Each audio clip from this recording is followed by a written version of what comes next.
കോഴഞ്ചേരി ജില്ലാശുപത്രിയിൽ നിന്നും ഡോക്ടേഴ്സ് വന്ന് കണ്ടിരുന്നു. ഈ വേദന കുറയാൻ പാച്ച് വെച്ചിട്ടുണ്ട്. ഇപ്പോഴത്തെ വേദന കണക്കിലെടുക്കണ്ട, ഒരു 8-8.5 വർഷം കൊണ്ട് എല്ലാം കംപ്ലീറ്റ് ശരിയായിക്കൊള്ളും. ഇപ്പോ ആരോഗ്യ പ്രശ്നങ്ങൾ കാര്യമായിട്ട് തന്നെ ഉണ്ട്. ചില ഭാഗങ്ങളിൽ ഓട്ടം ചെല്ലുന്നില്ലടോ. ആദ്യം ഒരു അല്പ അസൗകര്യം കാണും, പിന്നെ അത് ശീലമായിക്കൊള്ളും. വേദനയും നീരുണ്ട്, കാണാൻ പറ്റുന്നത് പോലെ തന്നെ. അത്രയും വേണം, വേണം, കുറച്ച് കടുപ്പത്തിരിക്കട്ടെ. ഈ നല്ല തലകറക്കം, വോമിറ്റിംഗ് ഉണ്ട്. വോമിറ്റിങ്ങിനുള്ള മരുന്ന് കഴിച്ചിട്ട് ആഹാരം വെള്ളം കുടിക്കുമ്പോൾ വീണ്ടും വോമിറ്റ് ചെയ്യുന്നത്, അതുകൊണ്ട് അത് ഇഞ്ചക്ഷനായിട്ട് എടുക്കുന്നുണ്ട്. ഒറ്റ തള്ളലുണ്ട്, ഇത് ജോയിന്റ് ആയിപ്പോയി. നന്നായിട്ട് തള്ളലാ ഞാൻ.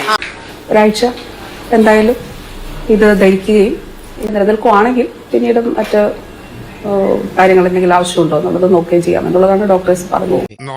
കേൾക്കാൻ നല്ല രസമുണ്ട്. ഒരുപാട് വിമർശനങ്ങൾ വന്നു ആശുപത്രിയിൽ പ്രവേശിപ്പിക്കപ്പെട്ടത് മുതൽ. അല്ലെങ്കിലും പണക്കാരെയും ഫേമസ് ആയവരെയും ബഹുമാനിക്കാൻ ഈ മലയാളി കിഴങ്ങന്മാർക്ക് അറിയില്ലല്ലോ. മന്ത്രി നല്ല അഭിനേത്രിയാണ്, മോണാക്ടിന് സമ്മാനം കിട്ടിയിട്ടുണ്ട്, ഇതൊക്കെ അഭിനയമാണ്, ഞാനൊരു വലിയ സംഭവം അല്ലേ എന്നൊക്കെ പ്രതിപക്ഷത്തു നിന്നും അല്ലാതെയും ഒക്കെ പല ആളുകളും പറയുന്നുണ്ട്. അതേക്കുറിച്ചുള്ള പ്രതികരണം എന്താണ്? ഈ പുഷ്പങ്ങളെല്ലാം ഇവിടെ കൃഷി ചെയ്യുന്നതാണെങ്കിൽ നല്ല രസമുണ്ട്. ഞാൻ ചോദിച്ചതിന് മറുപടി കിട്ടിയില്ല.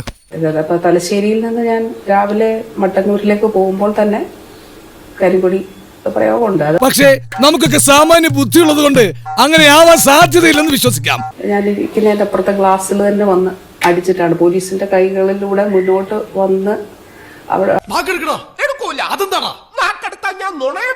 പ്ലാറ്റ്ഫോം ടിക്കറ്റ് ഒക്കെ കൊടുക്കുന്ന ഇടം കഴിഞ്ഞ് മുന്നോട്ട് പോകുമ്പോൾ ഒളിഞ്ഞിരുന്നിട്ടാണ് ഇവർ മുന്നിലേക്ക് ചാടി വരുന്നത്. ഭയങ്കരം തന്നെ. അപ്പോൾ നമ്മൾ ഈ ഒരു ഇരയൊക്കെ കാണുമ്പോൾ ഒരു പുലി പതുങ്ങിയിരുന്നിട്ട് ആക്രമണം നടത്തുന്നത് പോലെയാണ്. ഓഹോ, കളി പഠിച്ചിട്ട് വന്നിരിക്കുകയാണല്ലേ. എത്തി നോക്കുന്നു, വരുന്നുണ്ടോ എന്ന് നോക്കുന്നു, അതിനുശേഷം ഒരു അതുപോലെയാണ് ചാടി വീഴുന്നത്.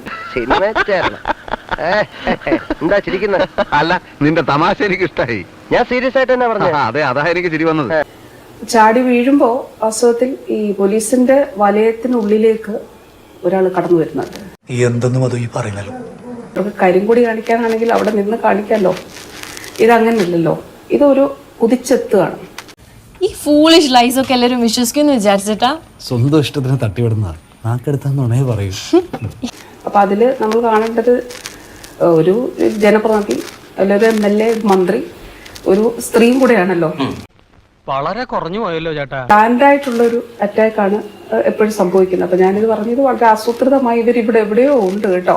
തോന്നി അതങ്ങനെ വരൂ, അതങ്ങനെ സംഭവിക്കൂ, ഈ ലോകത്തിന്റെ ഒരു പോക്കേ. അപ്പോ അടുത്തേക്ക് വന്നിട്ട് അയാളാണ്, അവിടെ ഒരു പിടിവലി ഉണ്ടാകുന്നുണ്ട് ഇയാളുടെ. അപ്പോ ആ സമയത്ത് അവിടെ ഒരു പ്രശ്നം ഉണ്ടാകുന്നുണ്ട്. എന്റെ ദേഹം നൊന്തിട്ടുണ്ട്. എന്തിനോ വേണ്ടി തിളക്കുന്ന സാമ്പാർ. അങ്ങനെ ഒന്നും ഞാനും ആലോചിക്കാതിരുന്നില്ല. അപ്പൊ എല്ലാം പറഞ്ഞ പോലെ